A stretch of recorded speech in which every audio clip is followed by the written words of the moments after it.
है और बात उस विंग की जो जम्मू कश्मीर के अंदर बदनवानी के खिलाफ एक लंबी लड़ाई लड़ रहा है और बहुत सारे अजला में सरकारी दफातर, गैर सरकारी तंजीमों और कई लोगों के खिलाफ सरगर्म देखी। बात एंटी करप्शन ब्यूरो की और उस विंग की जो इस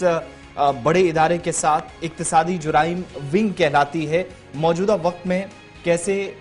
लूप होल्स हैं या कमियां हैं या इंतजामिया कुछ फैसले ऐसे लेती है इस विंग को और मजबूत और मुनज़्ज़म करने के लिए, लेकिन वक्ती तौर डेडलाइंस खत्म होने के बाद भी कोई खास तवज्जो इस जानिब नहीं दी जाती। ये इस बात से पता चलता है कि इकदामात उठाने के लिए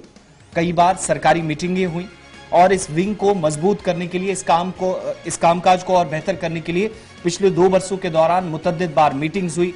मुतलका अफसरान के सामने बात रखी गई, तजावीज़ पर गौर किया गया, लेकिन मुकम्मल तौर पर इस विंग को फाल बनाने में सरकार आज तक कामयाब नहीं हुई। गुज़श्ता 2 वर्षों से जब से सबसे ज्यादा यूनियन टेरिटरी के मुख्तलिफ अजला में एसीबी ने कार्रवाइयां की हैं और एसीबी आज के वक्त में भी सरगर्म बदनवानी के खिलाफ बहुत ज्यादा है। सरकारी मीटिंगों में मामलात कई बार ये सामने आए, लेकिन कोई ठोस कार्रवाई अमल में नहीं लाई गई और ऐसे में खबर यह है कि आज के वक्त में भी जो फाइनेंशियल फ्रॉड्स हैं, माली तौर पर जो गफलेबाजी होती है, फ्रॉड्स होती है, उसमें इजाफे के बावजूद भी सुस्त रवि का शिकार इंतजामिया की ये विंग कहीं ना कहीं जो इकदामात सरकार के हैं उसकी वजह से ये चीज मुतासिर काफी ज्यादा। एक चीज बड़ी इंपॉर्टेंट है जी, उसके बाद इस खबर पर मैं दोबारा भी आऊंगा। एसीबी ने जिस तरीके से काम किया और मालियाती बेज़ाब्तियां जिस तरीके से उन्हें रोकने की कोशिश की है वो काबिल दाद है, क्योंकि कम कली रिसोर्सेज के अंदर भी उन्होंने अपना काम जो है किया। लेकिन सरकारी सतह पर एंटी करप्शन ब्यूरो के economic offence wing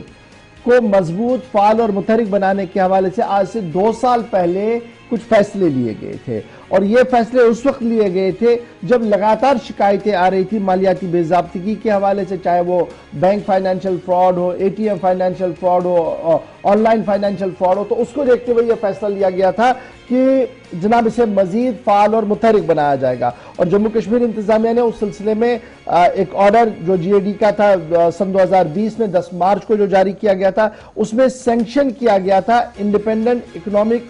offence wing anti corruption bureau के लिए, जिसका हेडक्वार्टर जम्मू के अंदर होगा। ये फैसला लिया गया था और उसके बाद यह भी साफ कर दिया गया था कि क्रिएशन ऑफ पोस्ट होंगी। अब जब ये कर दिया तो इसके लिए अब नफरी की दरकार है। तो 56 पोस्ट जो थे इकोनॉमिक ऑफेंस विंग के हवाले से करवाए गए थे, जो फाइनेंस डिपार्टमेंट से कंकरेंस भी मिल गया था। तो उसके बाद क्या करना था जी, सुप्रिंटेंडेंट ऑफ पुलिस, एक सीनियर मोस्ट ऑफिसर और फिर प्रोसिक्यूटिंग ऑफिसर, 3 डिप्टी सुप्रिंटेंडेंट और 3 prosecuting officer, 10 inspector, 10 sub inspector, 5 junior scale stenograph, 20 constable और 3 ऑर्डरलीज के हवाले से फाइनेंस डिपार्टमेंट ने कंकरेंस दी थी। और अब जब ये सारी चीजें फिल करनी थी तो जीएडी की तरफ से लैतुलैल का फिल मुजाहिरा किया गया तो पूरी तरह से इस इकोनॉमिकल ऑफेंस विंग को फंक्शनल नहीं बनाया गया। यानी जो मैन फोर्स वहां पर आज के दिन में चाहिए, जो काम कराने के लिए आपको नफरी चाहिए ग्राउंड जीरो पर, वो आज के दिन में नहीं है। नो डाउट, इसमें कोई शक भी नहीं है जी कि मौजूदा वक्त के अंदर जो मैन फोर्स जो वहां पर लोग काम कर रहे हैं at the helm of affairs है, जितने भी लोग हैं एंटी करप्शन ब्यूरो के अंदर जो डील करते हैं इकोनॉमिक ऑफेंस को, उन्होंने कई जगहों से जरूर तरबियतें हासिल की है। लेकिन अगर हम अपने विंग को देखते तो इस विंग को बाज़ाब्ता तौर पर और फाल और मुतहरिक बनाना था और इन्हें सीबीआई की तरफ पर ट्रेनिंग देनी थी और एकेडमी जो गाजियाबाद के अंदर है और रिजर्व बैंक ऑफ इंडिया जो सेंट्रल कॉलेज चेन्नई के अंदर है, उनके साथ कोऑर्डिनेट करना था कि फाइनेंशियल ट्रांजैक्शंस में फ्रॉड कैसे होता वो भी इन्हें पता लगता और सीबीआई इस पूरे मामले में किस तरीके से कार्रवाई करती है वो भी हमारे अफसरों को पता लगता है। नो डाउट कि आज के दिन में हो रहा है, लेकिन अगर कंप्लीट होता तो शायद इस तरीके का मामला हमारे सामने नहीं होता। तो इस वक्त क्या मामले चल रहे हैं जी हमारे सामने जो पूरे मुल्क के साथ साथ जम्मू कश्मीर के अंदर है, वो क्या है? आज के दिन में भी आपको क्रेडिट कार्ड के फ्रॉड सामने आ रहे होंगे, फाइनेंशियल स्कैम्स हो रहे हैं, मनी लॉन्ड्रिंग के मामले सामने हैं और इन सभी चीजों को देखने के लिए एसीबी के पास बहुत ज्यादा जरूरी है कि इकोनॉमिकल ऑफेंस विंग फुल फ्लज्ड हो, उसमें तमाम तर अफसर हो, उसमें तमाम तर जरूरी साजो सामान हो ताकि वो इस तरीके से कार्रवाई कर सके। लेकिन जो 2020 में 10 मार्च को फैसला लिया गया था जम्मू कश्मीर इंतजामिया की तरफ से, वो आज के दिन में भी तशने तकमील इन लेटेरेंट स्पिरिट पूरी तरह नहीं हुआ है, अभी तक भी वो पूरा नहीं हुआ और यही वजह है कि जो फॉर्मर पुलिस सरबराहान है या जिन्होंने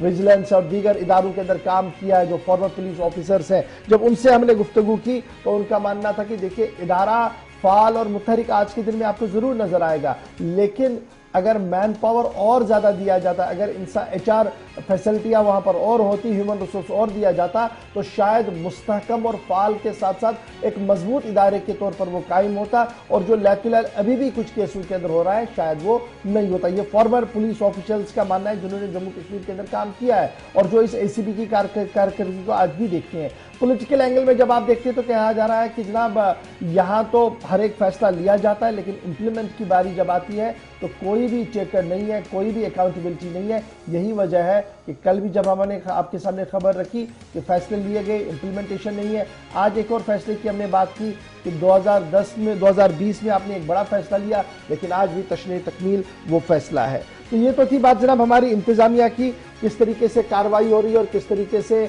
अकाउंटेबिलिटी को फिक्स करने की कोशिश हो रही है एट द हाईएस्ट लेवल। नीचे लेवल पर एंटी करप्शन ब्यूरो जब आप देखेंगे तो काम कर रहा है अपने तरीके से, जितना मैन पावर उनके पास है। बढ़ते